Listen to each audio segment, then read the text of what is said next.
Seigneur, nous te bénissons, nous te rendons infiniment les multiples actions de grâce parce que tu nous as agréés ce soir devant ton trône de grâce, devant ton trône de miséricorde. Non parce qu'on l'a mérité, tout c'est par ta grâce. Raison pour laquelle nous nous remettons sous ta miséricorde, sous ta grâce.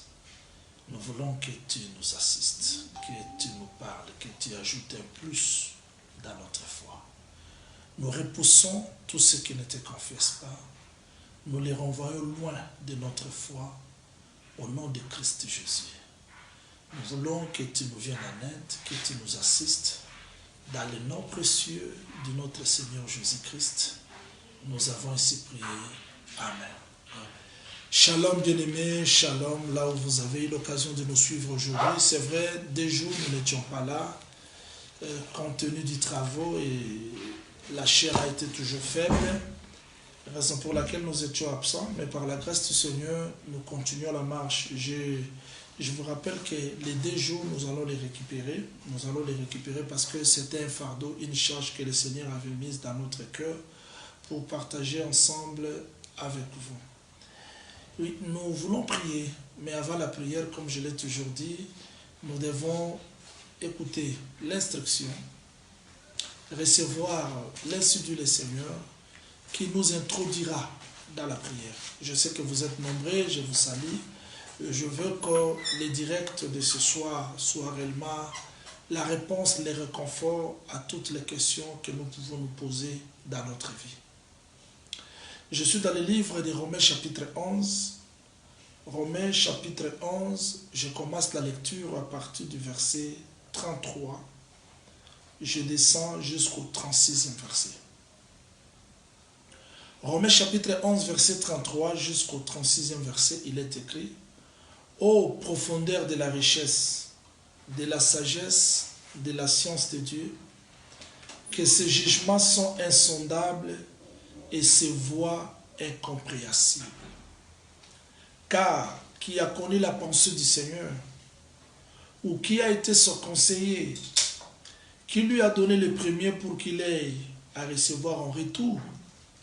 C'est de lui, par lui, et pour lui que sont toutes choses. À lui soit la gloire dans tous les siècles. Amen. Je veux que le Seigneur ajoute l'explication à la lecture de sa parole, qui nous aide à sonder, à comprendre ce qu'il a pensé. Je dois vous rappeler une chose qui est très simple. Ceux qui m'ont suivi dans la loi de la conquête peuvent se souvenir de ces choses parce que il y a des fois nous oublions ces choses. Je dois vous rappeler dans le livre de Josué chapitre 1er.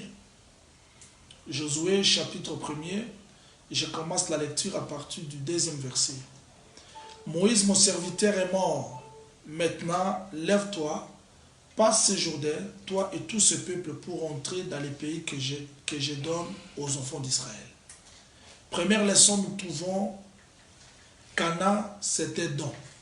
Et Dieu dit, passe le Jourdain, toi et tout le peuple, pour entrer dans les pays que je donne aux enfants d'Israël.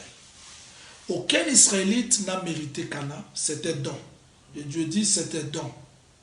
C'est-à-dire, si vous posez aux enfants d'Israël la question, les pays que vous allez entrer, qui l'a mérité? Personne. Dieu a promis à nos pères de nous donner ces pays. Voilà pourquoi nous sommes dans ces pays.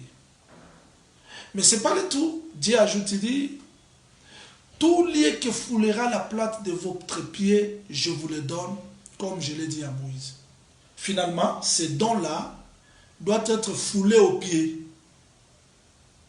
Ces pays, c'était don, oui, mais Dieu dit tout lieu que foulera la plante de votre pied. C'est comme si tout lieu que la plante du pied d'Israël ne foulera pas, ne sera pas à sa possession. Oui, Canaan c'était don, mais Dieu dit tout lieu que foulera la plante de votre pied, je vous le donne, comme je l'ai dit à Moïse. C'est-à-dire, dans le territoire de Canaan, qui était don bien sûr, si Israël ne foule pas de la plante de son pied un lieu, bien que cela était un don, Israël ne va pas le posséder. Au fouler au pied, c'est avoir l'autorité.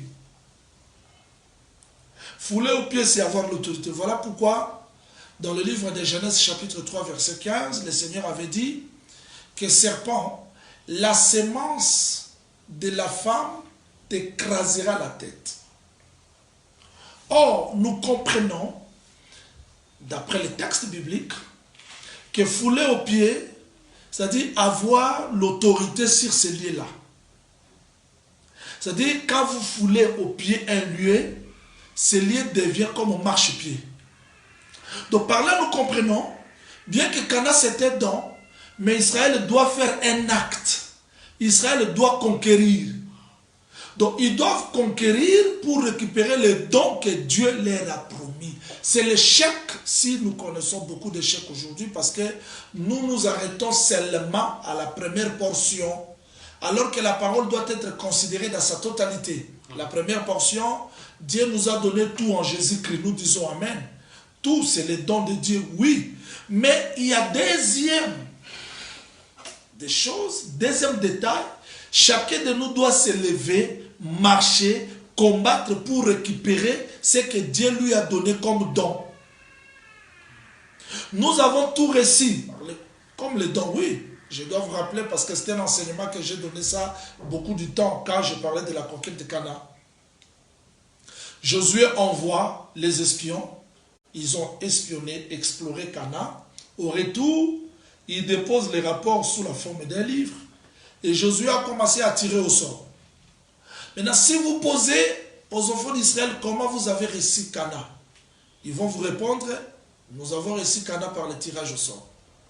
Mais bien qu'ils étaient possesseurs de Canaan, propriétaires de Canaan, mais Dieu n'avait pas manqué à rappeler à la maison d'Israël, le pays que je vous envoie, c'était le pays des Cananéens, des Phérésiens, des Jébusiens. Mais comment Dieu nous a dit que Canaan nous appartient, mais il nous rappelle que c'était le pays des Jébusiens, des Cananéens. Donc pour dire qu'il y a la différence entre la promesse et la conquête. En Jésus-Christ, nous sommes plus que vainqueurs. Nous avons tout réussi en Christ, oui. Mais nous devons combattre pour récupérer ce que Dieu nous a promis. Voilà pourquoi le Seigneur Jésus-Christ, bien qu'il nous a fait plus que vainqueurs, mais il dit, celui qui vaincra. Qui vaincra, c'est celui qui a combattu. Et le bien-aimé Paul dit, je traite durement mon corps, je le tiens assujetti, des pères, d'être moi-même désapprouvé après avoir prêché aux autres. Comment toi, qui as tout réussi par la grâce, tu dois encore combattre? C'est-à-dire, le diable sème l'aveuglement pour que nous oublions cet aspect des choses. Raison pour laquelle beaucoup de gens meurent. Et sans toucher leurs promesses parce qu'ils restent seulement dans la première option. Dieu nous a donné tout. Dieu nous a promis.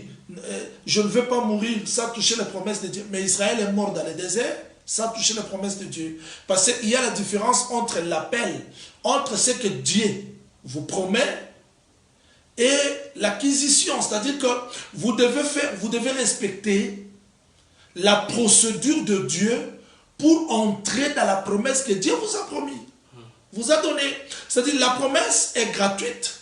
Mais posséder la promesse, c'est une autre chose. Voilà pourquoi nous étudions les voies de Dieu. Les voies de Dieu, c'est pour nous aider à combattre dans la pensée de Dieu. Les voies de Dieu, c'est pour nous aider à ne pas prier par habitude, à ne pas se confier à nous-mêmes, mais de comprendre qu'est-ce que Dieu veut. Je ne veux pas me répéter sur tout ce que j'ai parlé sur les voies de Dieu. En un mot, j'avais dit que Israël a quitté l'Égypte pour Canaan. Je vais relire ce texte pour la meilleure compréhension. Comme je fais des jours sans vous enseigner, je dois vous rappeler. Je dois vous rappeler pour que vous vous souvenez de ces choses. Les bien-aimés Pierre nous a aussi parlé sur les rappels. Je suis dans Exode chapitre 13, verset 17, jusqu'au 18e verset. J'aimerais que le Seigneur ouvre les yeux de votre intelligence pour comprendre ces textes bibliques. Exode chapitre 13, verset 17 jusqu'au 18e. Lorsque Pharaon laissa aller le peuple, Dieu ne les conduisit point par les chemins du pays des Philistins, quoique les plus proches. Donc Dieu refuse qu'Israël rentre dans Canaan par le chemin le plus court, le plus proche. Car Dieu dit, le peuple pourrait se repentir en voyant la guerre et retourner en Égypte. C'est-à-dire que Dieu connaît d'avance. Nous pouvons nous poser des questions. Pourquoi ma bénédiction tarde?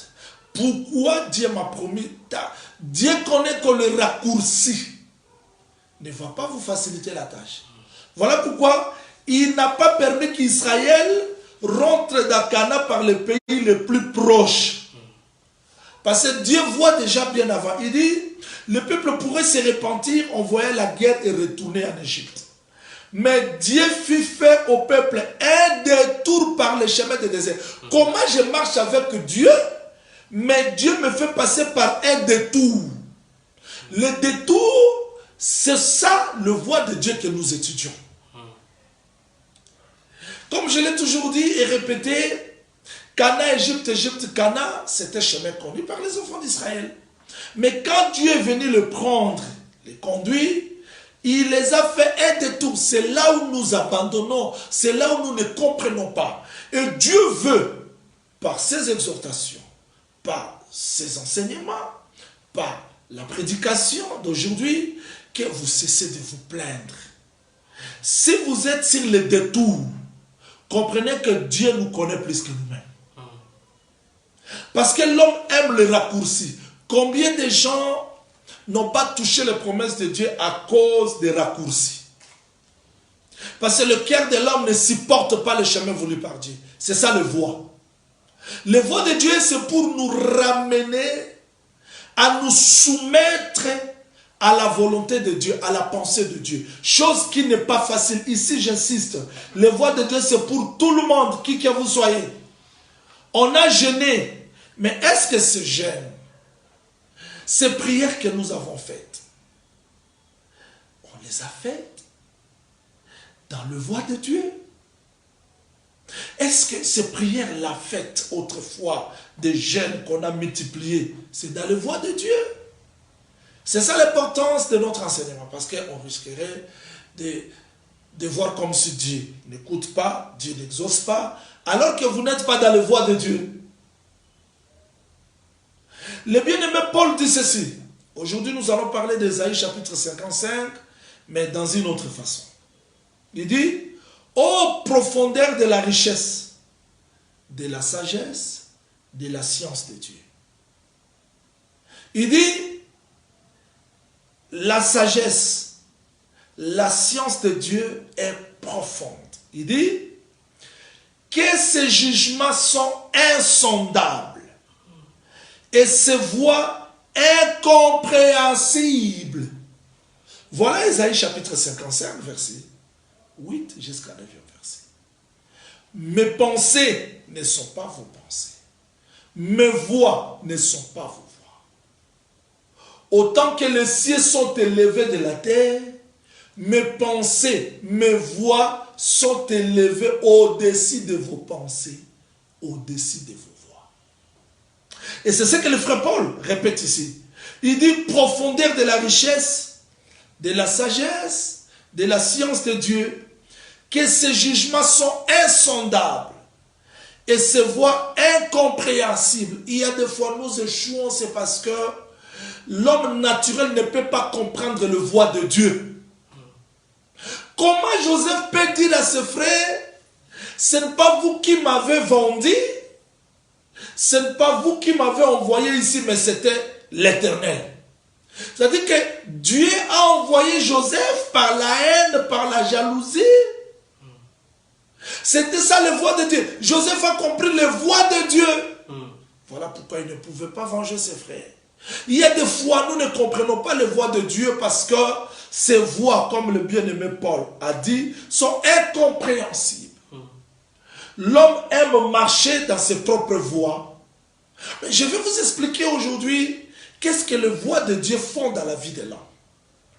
Mais frère Paul dit incompréhensible. C'est-à-dire, il y a des fois, nous prions, nous jeûnons, mais les voies de Dieu nous dépassent. On ne comprend pas. À la fin, on dit, oh, c'est-à-dire ce chemin, Dieu l'a voulu. Bien que le cœur ne s'y porte pas. Voilà pourquoi David, quand il fuyait Absalom, quand Chiméi est venu prononcer les malédictions, il n'a pas voulu qu'il soit touché. Il dit, peut-être c'est Dieu qui l'a envoyé. C'est-à-dire, un homme qui comprend la voix de Dieu, avant de rendre, avant de juger Dieu responsable de toutes choses, il s'humilie. Parce qu'il y a des fois, Dieu peut permettre d'autres choses que nous ne pouvons pas comprendre.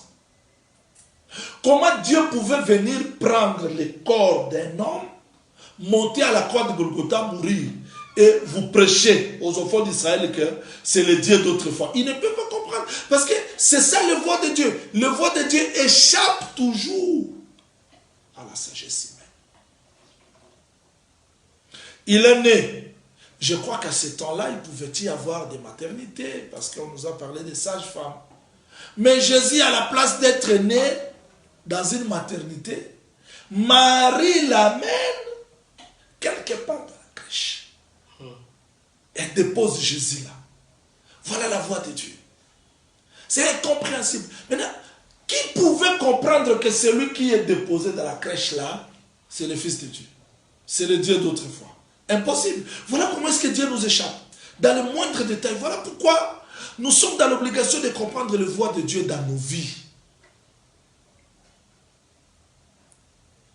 Les bergers qui étaient quelque part, divinement avertis, ils laissent le troupeau, ils viennent vers le Seigneur Jésus-Christ pour se prosterner. Mais qu'est-ce qu'il avait pour attirer les gens? Rien. Voilà les voix de Dieu. Et les mages qui étaient quelque part dans un pays éloigné, à l'Orient, ils reviennent. Les gens qui étaient à 0 mètre, là où Marie a enfanté Jésus, posent la question. Quand est-ce que vous avez vu son étoile? C'est-à-dire que les voix de Dieu sont incompréhensibles. Il entre dans le temple, Simeon sort. Il a laissé plusieurs bébés, mais il part toucher mon Seigneur. Il a commencé à prophétiser, mais les gens passaient Simeon, qui pouvaient comprendre les voix de Dieu. Incompréhensible. C'est-à-dire, Dieu nous échappe. Voilà pourquoi, pour marcher avec Dieu, pour prier, nous devons nous humilier pour chercher à comprendre les voix de Dieu dans nos vies. Écoutez-moi très bien. Nous avons échoué, nous continuons à échouer, nous échouons. C'est parce que nous combattons selon nos propres pensées. Parce que nous gênons selon ce qui nous semble bon de gêner. La prière est devenue comme l'habitude. Mais on n'a pas cherché à comprendre les voix de Dieu. Qu'est-ce que Dieu veut de ma vie? Qu'est-ce que Dieu attend de moi? Voilà pourquoi cet enseignement, ces séries d'exhortations, c'est pour nous comprendre, nous aider à comprendre les voix de Dieu. J'avance. Le frère Paul dit, ô profondeur de la richesse, de la sagesse, de la science de Dieu, que ses jugements sont insondables et ses voix incompréhensibles. Maintenant, voilà la procédure. Qui a connu la pensée du Seigneur? Je dis que c'est la répétition d'Ésaïe, chapitre 55, parce que Dieu parle tantôt d'une manière, tantôt d'une autre. Le prophète Ésaïe a dit, mes pensées ne sont pas vos pensées. Mes voix ne sont pas vos voix. Autant les cieux sont élevés au-dessus de la terre, mes voix, mes pensées sont élevées au-dessus. On s'arrête là. On voit l'incapacité de l'homme d'accéder aux voix, aux pensées de Dieu. Mais le prophète Ésaïe ajoute, il dit, de même que la pluie quitte le ciel. C'est-à-dire qu'il y a quelque chose qui doit faire que les cieux et la terre soient reliés, réunis. C'était la pluie. Parce qu'il dit, de même que la pluie quitte le ciel, descend dans la terre, ne retourne pas. Vous voyez? C'est-à-dire que la pluie fait deux mouvements. Ciel, terre, terre, ciel.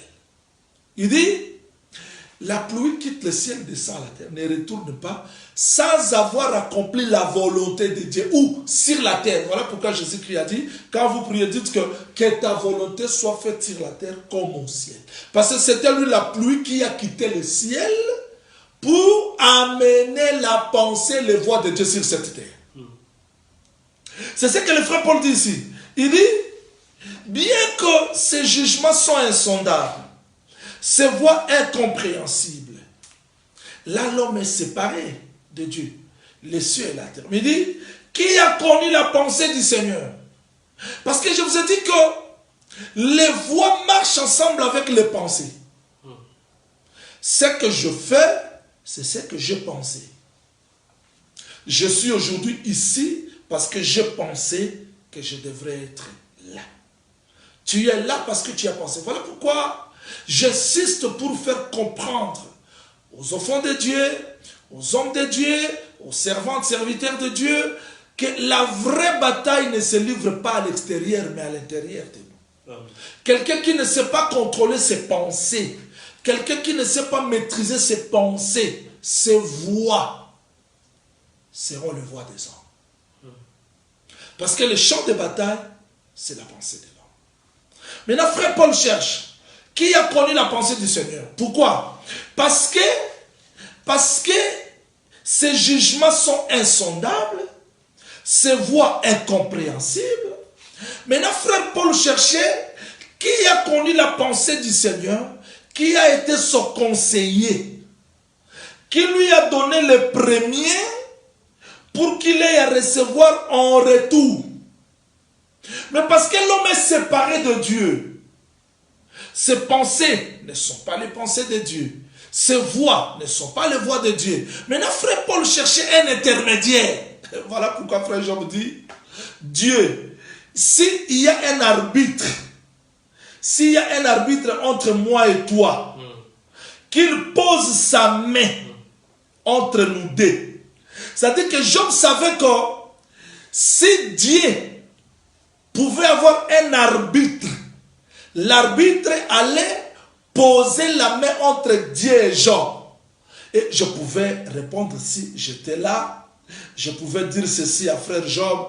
L'arbitre doit être l'intermédiaire. Il doit être à la fois Dieu et l'homme. L'arbitre devait connaître Dieu et l'homme pour arbitrer. Et je sais que le Seigneur Jésus-Christ, quand il est venu, c'est pas pour rien, il est à la fois Dieu et l'homme. Il est Dieu et l'homme pour arbitrer l'affaire de Job.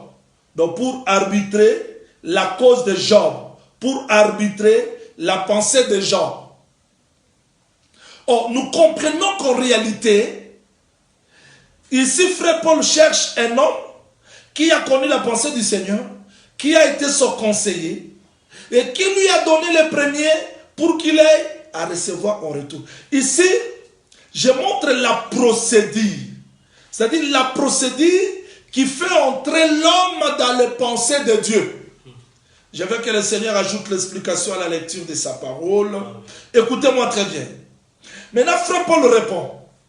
Après avoir cherché cet homme-là, il répond. C'est de lui. Ça, c'est l'origine. C'est de lui, l'origine. De l'homme-là. Frère Paul le cherche, non ailleurs, mais il retourne à Dieu. Il dit, c'est de lui. Vous voyez? C'est de lui, là il est au ciel.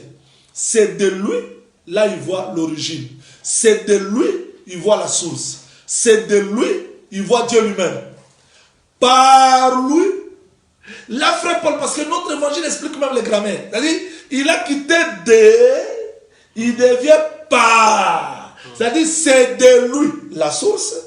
Par lui, pour lui, que sont toutes choses. À lui la gloire dans tous les siècles. Amen. Donc le bien-aimé Paul nous a montré noir sur blanc. Il nous a fait comprendre que les conseillers, les premiers à donner, parce qu'il dit, qui lui a donné le premier pour qu'il ait à recevoir en retour? La réponse lui-même dit, c'est de lui, par lui, pour lui, quelles sont toutes choses. Voilà pourquoi Dieu a tant aimé le monde, il l'a envoyé. Donc c'est du Père, c'est de lui. C'est-à-dire, c'est le Père, c'est lui, donc, c'est lui la source. C'est du Père qu'est sorti le Fils. Et le Fils est sorti par le Père. Donc, c'est-à-dire, le Fils explique l'œuvre du Père. Et à la croix de Golgotha, vous allez voir tous ces verbes. C'est-à-dire que Dieu a tant aimé le monde, il a donné son Fils. Qui a donné? Le Père.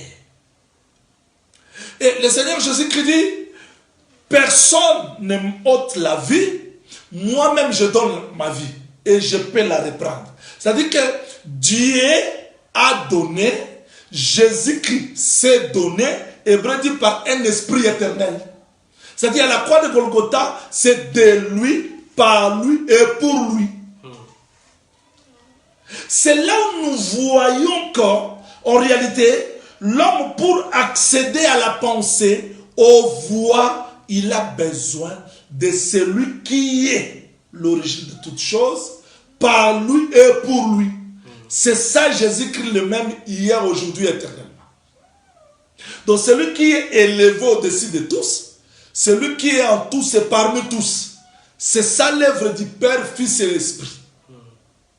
C'est ce que nous disons en réalité. Quand Dieu a pris corps, c'est pour nous communiquer le pensée et le voix de Dieu caché autrefois. Voilà pourquoi Salomon répond. Salomon dit ceci. Je pars rapidement pour chercher un frère de notre église. Voilà ce que Salomon dit. Salomon dit quelque chose qui est très important. Il dit, les projets que forme le cœur dépendent de l'homme. Mais la réponse que donne la bouche vient de l'Éternel. Comment? C'est-à-dire, les projets que forment le cœur dépendent de l'homme.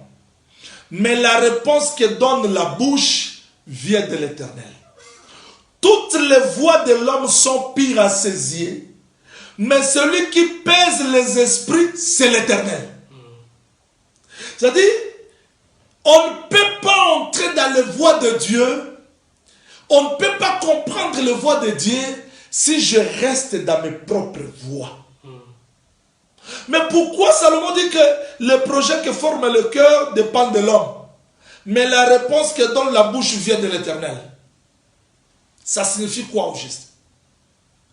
C'est-à-dire que les voix des hommes, les voix de l'homme se trouvent dans son cœur, dans ses pensées. Mais la réponse ne dépend pas de l'homme, la réponse dépend de l'Éternel. Voilà pourquoi on ne peut pas comprendre les voix de Dieu si nous restons dans nos propres pensées. Écoutez-moi très bien, je suis venu aujourd'hui parler sur le brisement. Parce qu'un homme qui n'est pas brisé restera égal à lui-même, pensera comme il veut. Je vais expliquer ces versets rapidement. Vous allez voir que Balaam, dans son cœur, il avait un dessein. Il avait une pensée. Je vais aller maudire les enfants d'Israël. Il arrive, voilà. Le projet que forme le cœur dépend de l'homme. Dans son cœur, je pars maudire les enfants d'Israël. Mais il arrive, la réponse que donne la bouche, ce n'était plus du cœur, mais c'était de l'Éternel. Là, je vais attirer l'attention des enfants de Dieu. Parce que si les pensées ne sont pas contrôlées, si les pensées ne sont pas brisées, réformées, tout ce que l'homme fera, ça sera ses propres voies. Quand l'homme marche dans ses propres voies, il tombe. Parce que les voies de l'homme ne sont pas les voies de Dieu. Ce que l'homme pense, ce n'est pas Dieu qui pense. Raison pour laquelle nous devons veiller à notre façon de penser. Parce qu'on ne peut pas réussir dans les combats spirituels si nous restons dans nos propres pensées. Et on ne peut pas manifester, dégager la vie de Dieu dans nous s'il n'y a pas de brisement. Quand je parle de brisement, c'est-à-dire quoi? Un exemple très simple. Le cœur de l'homme est rempli de ses propres pensées. Le cœur de l'homme est rempli de ses propres projets. Mais écoutez-moi très bien. Si je pense à quelque chose, je réfléchis, je raisonne à quelque chose,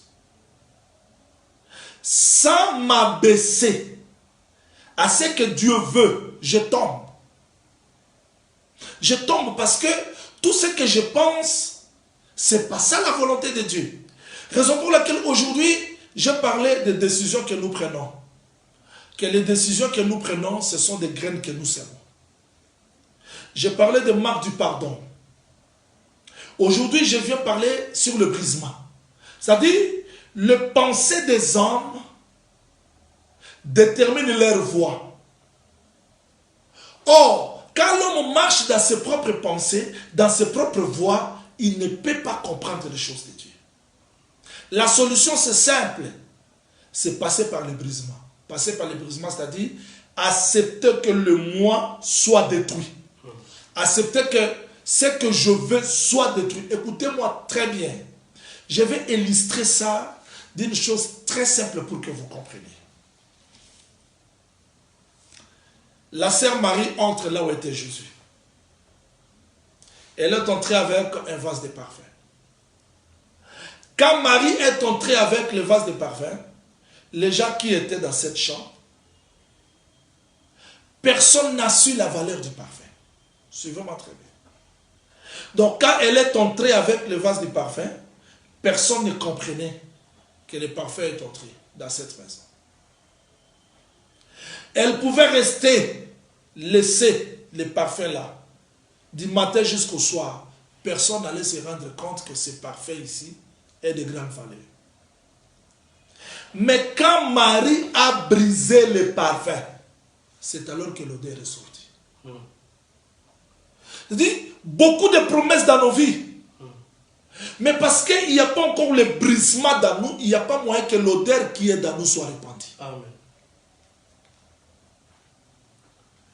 C'est-à-dire, il y a des promesses. Là, vous avez le pourquoi.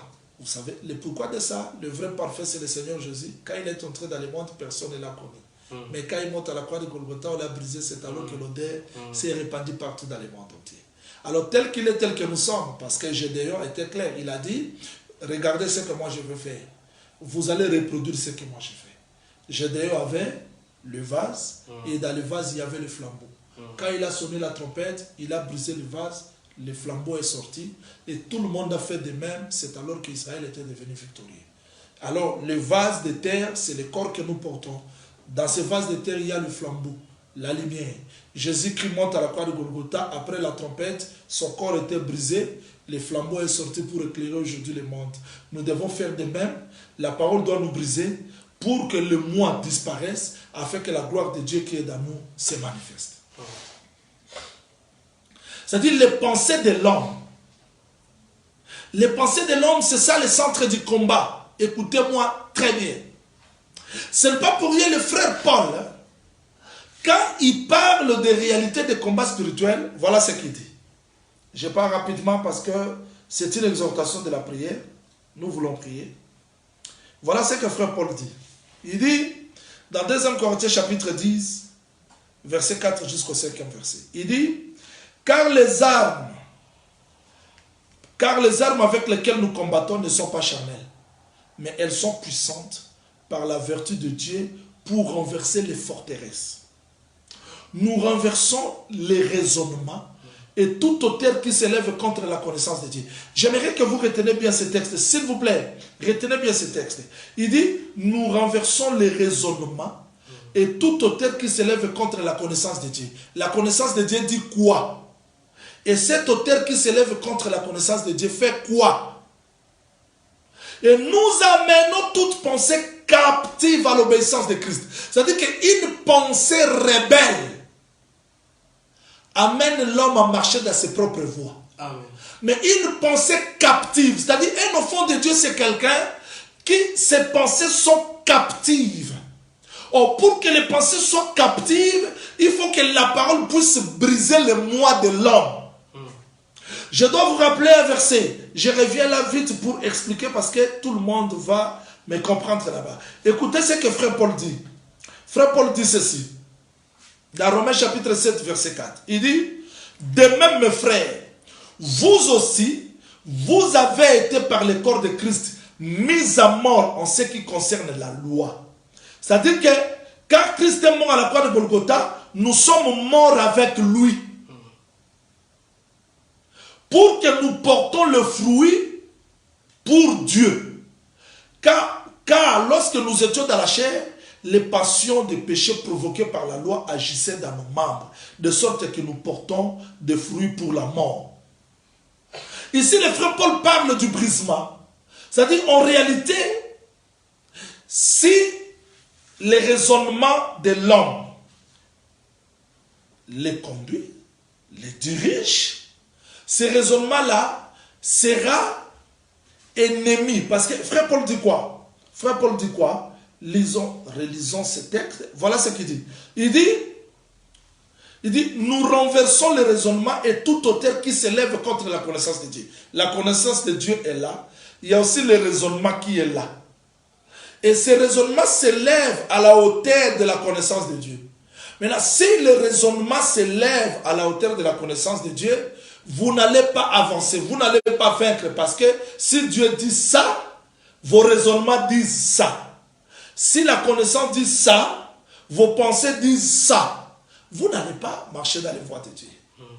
Or, pour marcher dans les voies de Dieu, il faut que le raisonnement soit détruit et que les pensées deviennent captives. C'est-à-dire, une pensée captive, c'est une pensée qui est prisonnière à la volonté de Dieu. Un petit exemple pour que vous compreniez bien ce que je veux dire. Le Seigneur Jésus-Christ appelle Pierre. Avant d'appeler Pierre, Pierre a dit, si c'est toi, dis que je vienne. Il a osé. Jésus-Christ dit, viens. Pierre sort. Il a commencé à marcher. Heureusement que Pierre ne pouvait pas terminer la marche, parce que s'il terminait la marche, c'est comme si l'Esprit de Dieu qui se mouvait au commencement là, au-dessus des eaux, c'était aussi Pierre. Or, Pierre, comme un homme, n'allait que se noyer. Maintenant, quand Pierre a regardé la tempête, vous voyez, c'est-à-dire le raisonnement qui s'élève à la hauteur de la connaissance. La parole dit, viens. Les raisonnements disent, tu ne sauras pas. Ça suscite la peur, le doute. Là, nous noyons. Heureusement qu'il y a la main, le ministère de la parole, que Dieu a laissé pour nous secourir. Je suis venu faire comprendre que si nous sommes incapables, si nous sommes loin de voir de Dieu, parce que nos raisonnements constituent les forteresses dans nos vies. Et ces forteresses-là, ne prenez pas ces choses à la légère. Parce que beaucoup de gens écoutent la parole, mais parce que le raisonnement s'élève à la hauteur de la parole de Dieu, le raisonnement détruit tout. C'est le raisonnement qui a fait que Or pas retourne. C'est le raisonnement qui a fait que beaucoup de gens abandonnent les promesses, alors qu'ils étaient prêts à entrer dans la promesse. Les raisonnements, la peur, le doute. Parce que le raisonnement humain amène l'homme dans les voies humaines. Écoutez-moi très bien. Je vais vous dire qu'en réalité, quand l'homme marche dans ses propres voies, il s'éloigne de Dieu. Et s'éloigner de Dieu, c'est aller plus loin. Écoutez-moi. Un exemple très simple que vous connaissez. Dieu dit à Jonas, Jonas va à Nénive. Jonas est entré dans ses propres voies. Il dit, Nénive, je ne peux pas aller. Oui, il était prophète parce que Jonas savait que les païens, je ne peux pas marcher comme ça à pied pour prêcher les païens la parole. Il a prophétisé. Jonas devait fuir loin de Dieu. Beaucoup de gens critiquent Jonas, mais nous savons qu'il y a une pensée qui est cachée. Jonas s'éloigne de la face de Dieu.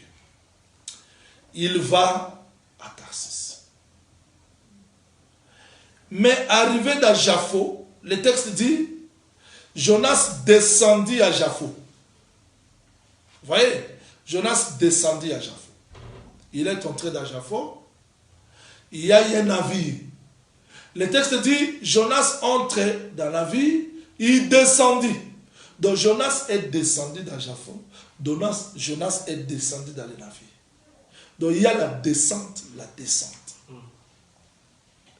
Et quand la tempête secouait, Jonas a compris que je ne peux plus rester là-bas. Il descendit encore dans le ventre du poisson. C'est-à-dire que Jonas est descendu, il est descendu, il est descendu.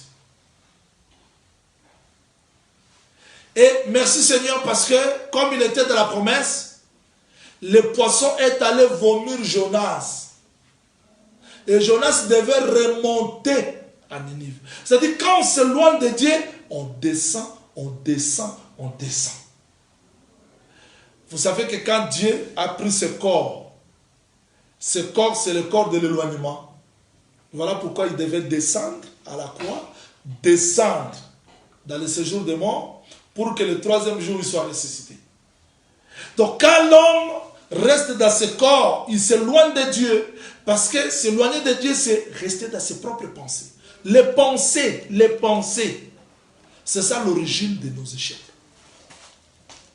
Les voix des hommes, les voix des hommes, les voix des hommes nous amènent aux échecs.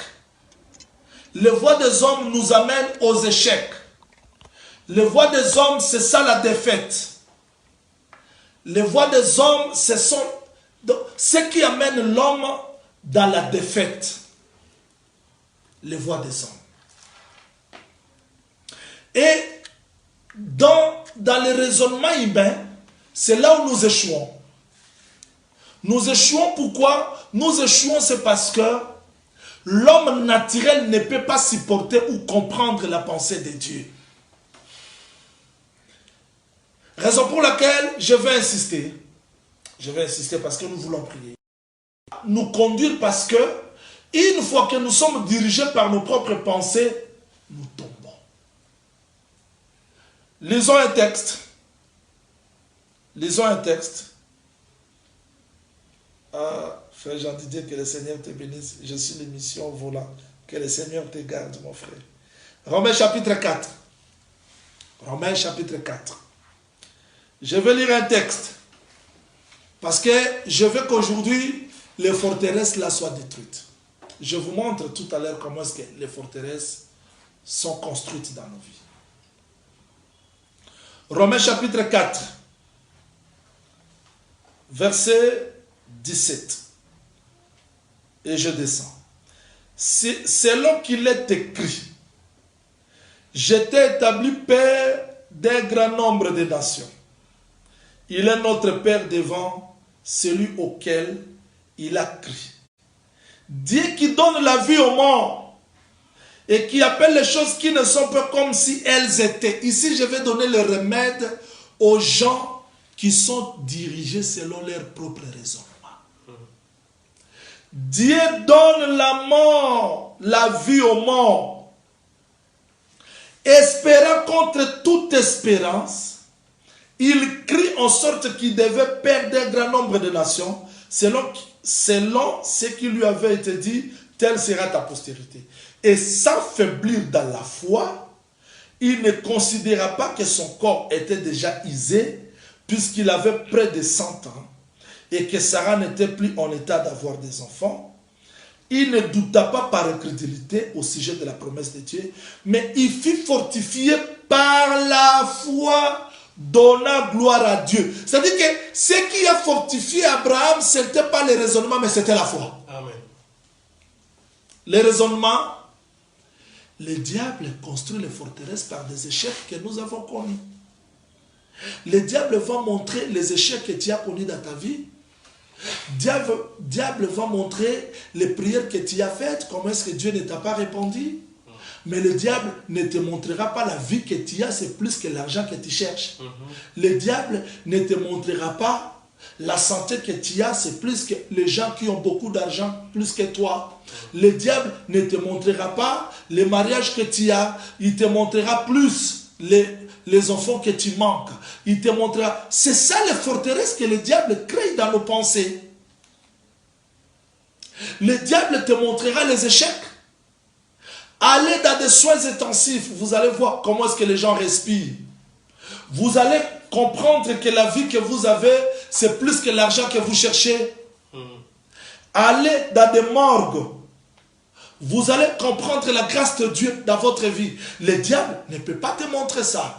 Mais le diable veut exploiter les faiblesses que tu as connues dans ta vie. J'ai toujours dit que échec, ça fait partie de la vie. Je peux échouer aujourd'hui pour réussir demain. Les gens qui ont peur d'échouer n'échoueront pas, ne réussiront non plus. Mais j'aime les gens qui échouent aujourd'hui pour qu'ils réussissent demain. Et l'échec, ça fait partie de la vie. La défaite, ça fait partie de la vie. Le diable va exploiter tes échecs. Le diable va exploiter tes manquements pour te faire comprendre que tu es nul. C'est là que les forteresses se sont créées. Je vais t'amener en Égypte. Joseph n'avait pas un avocat visible. Qui pouvait parler pour Joseph? Parce que la femme de Potiphar accusait Joseph avec la preuve en appui. Et la justice de ce monde a condamné Joseph. Mais il y a un Dieu dans le ciel qui contrôle tout. Amen. Laissez à chercher la justice dans ce monde corrompu. Que le diable ne profite pas. Que le diable ne te fasse pas voir les échecs que tu as connus dans ta vie. Les temps difficiles que tu traverses. Il te dira, tu ne vois rien. Dieu ne te connaît pas. Voilà tes échecs. Mais Jésus-Christ est capable de transformer les miettes à la vie. Parce que Dieu considère même les miettes. Quand il a donné les gens 5000 personnes, il leur a donné le pain à manger. Ils ont mangé, ils jetaient les miettes. Mais Jésus-Christ a dit, ramassez les miettes. C'est-à-dire que même les choses moins importantes dans nos vies, Dieu s'en occupe. Amen. Comment Dieu pouvait laisser... Là, je te fais entrer dans les voies de Dieu. Comment Dieu a laissé les femmes mariées dans Jéricho mourir, mais il a envoyé la grâce chez la femme prostituée. Je ne sais pas quel état tu te trouves. Je ne sais pas comment Dieu pouvait prendre Élie, l'amener chez la veuve pour qu'elle soit nourrie. Donc Dieu peut faire des choses au-delà de nos pensées. Les voies des hommes, ce ne sont pas les voies de Dieu. Tu peux regarder ta vie, tu vois le passé, le présent, tu ne penses pas. J'ai toujours dit, si tu penses pour ta vie, tu fais bien. Mais laisse Dieu te conduire selon ses voies. Amen. Parce que tu n'es pas créateur. Il n'y a que le créateur d'une créature. Il n'y a que le fabricant qui peut bien expliquer la chose qu'il a fabriquée. Mais tu n'es pas le créateur de ta vie. Tu ne peux pas t'expliquer. Mais tu pars. Si tu pars chez le médecin, il va t'attendre. J'ai besoin de l'échographie, de la radio, tout consort. Mais il y a un Dieu qui ne t'attend pas. Je vais te ramener pour que tu sortes dans tes voies. Tes voies ne changeront rien dans ta vie. Tu peux pleurer, tu peux gémir, ça ne changera rien. Mais tu as besoin de voix de Dieu. Oh, le voix de Dieu, c'est possible par le Seigneur Jésus. Écoutez-moi très bien. Quand Israël se posait des questions, il disait, bon, envoyons un peu des espions pour explorer Jéricho. Ils étaient là. Arrivés là-bas, Rahab enseigne le contraire. Il dit, toute la ville tremble devant vous. Mais Israël, pour lui, il ne croyait pas que toute la ville de Jéricho tremblait. Il y a des fois, le diable veut ôter la victoire dans nos pensées pour nous enseigner les échecs que nous avons connus. Je suis venu te dire ce soir, sors dans tes voies, rentre dans les voies de Dieu. Sors dans toi-même, rentre dans les voies de Dieu. Comment expliquez-vous Samuel, un homme qui parlait avec Dieu? Il arrive comme ça, dans la maison d'Isaïe, il voit Eliab, lui dit, cet homme ici, c'est loin de Dieu. Dieu dit non, je l'ai rejeté. C'est-à-dire qu'on peut avoir le Saint-Esprit, mais si on ne fait pas attention, les choses que nous voyons, nous palpons, peuvent nous amener loin de voie de Dieu. Nous pouvons nous humilier. Je veux que le message de ce soir t'amène à l'humilité, au brisement. Tu dois t'abandonner aux voies de Dieu. Seigneur, il y a des fois, je croyais que je suis inutile. À cause des choses que j'ai vécues dans ma vie, à cause des choses difficiles dans ma vie, parce que je ne vois rien, je ne sens rien, mais tu m'as parlé aujourd'hui que tes voix ne sont pas mes voix. L'enfant prodigue disait, je rentrerai chez mon père. Je vais dire à mon père, j'ai péché contre le ciel, j'ai péché contre toi. Ne me considère pas même comme ton fils, prends-moi comme ton serviteur. Parce que quand il revenait, le père l'a vu de loin. Quand tu te décides dans ton cœur de t'abandonner dans les voies de Dieu, Dieu viendra là où tu es. Amen. Dieu viendra là où tu es pour te porter secours. Il n'aura pas besoin même de tout ce que tu vas dire parce qu'il voit le cœur. Dieu sonde le cœur. C'est lui qui pèse les esprits.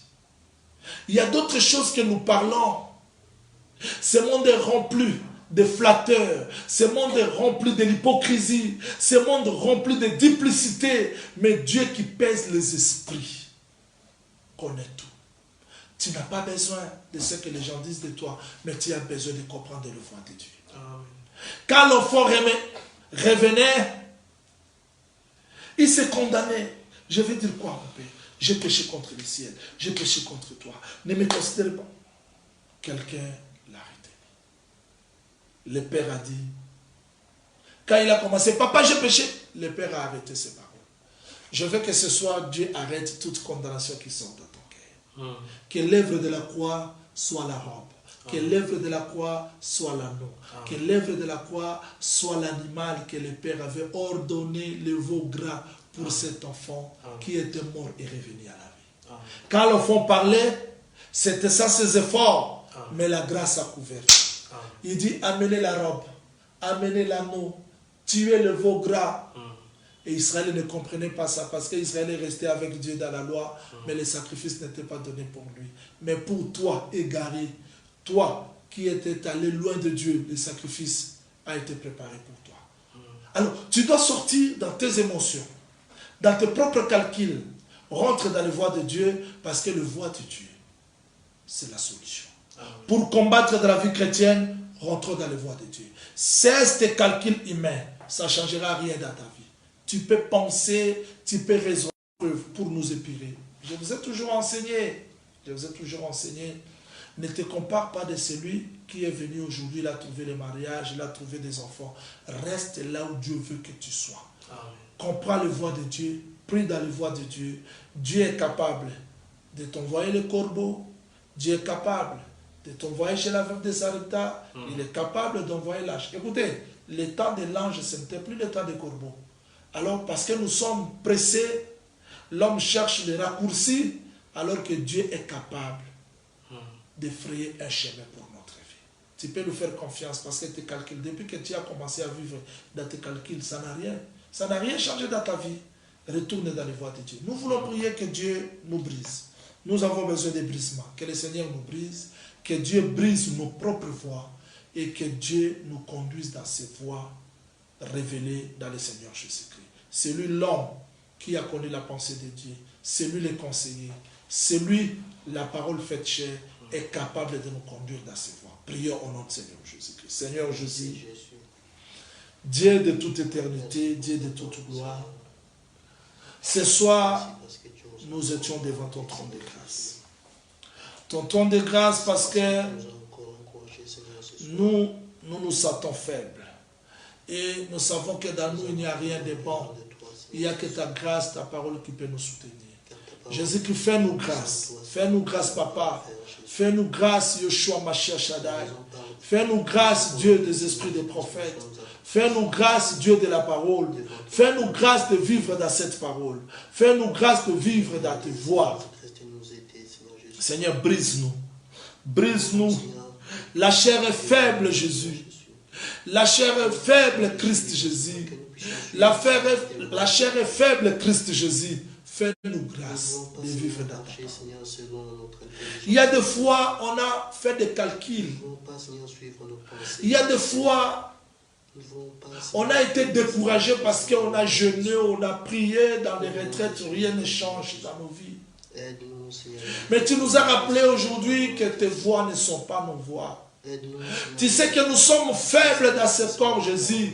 Au secours dans notre vie. Au secours, Papa. Nous voulons rester dans tes voies.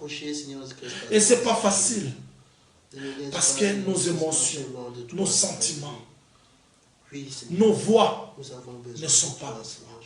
Fais-nous grâce de vivre dans ta parole. Fais-nous grâce, Seigneur. Fais-nous grâce, Jésus. Fais-nous grâce, Papa.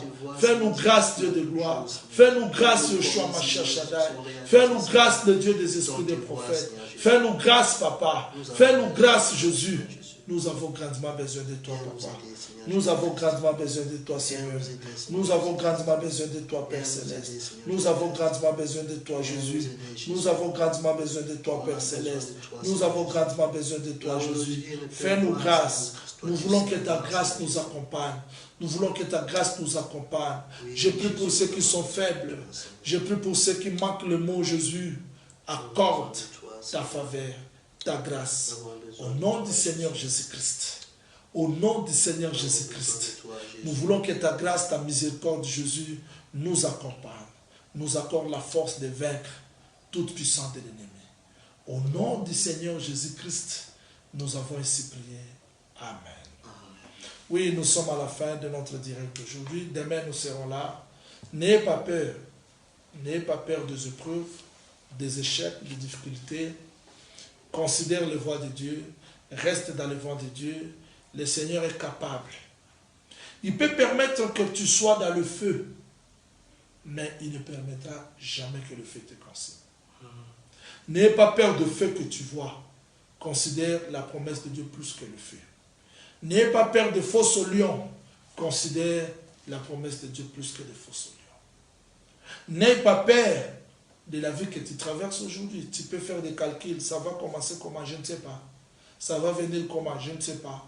Quand Dieu a appelé Abraham, il n'a pas dit Abraham, quand tu vas quitter ton pays, tu vas courber comme ça. Non, non. Il dit va dans les pays que je te montrerai. Dans la marche du Seigneur, il ne nous facilite pas la tâche comme nous voulons, mais il nous facilite la tâche comme il veut. Amen. Dieu veut nous aider. Il dit, va dans les pays que je te montrerai. Et Abraham a erré, mais dans la promesse. Tu erres dans la promesse, reste là. Dieu a mis des limites que tu ne comprends pas, mais demain tu comprendras. Amen. Il y a d'autres choses que Dieu a cachées aujourd'hui, mais demain ça sera facile. Amen. Naomi a caché Boaz pour Ruth. Elle n'a jamais fait mention de Boaz durant le chemin. Tu es encore sur le chemin, il a caché beaucoup de choses pour toi. Quand tu arriveras à Bethléem, Naomi dira, Ruth, ne t'en fais pas. Boaz a la promesse de la rédemption. Il y a beaucoup de choses que Dieu cache. Il veut que tu avances. Avance encore avec le Seigneur. Ne te décourage pas. Il fait la grâce. Le Seigneur Jésus-Christ bénisse. Que le Seigneur Jésus-Christ vous arrose, vous comble. Notre rendez-vous c'est demain à 21h. D'ici là, portez-vous bien. Que Christ Jésus vous bénisse. Ciao.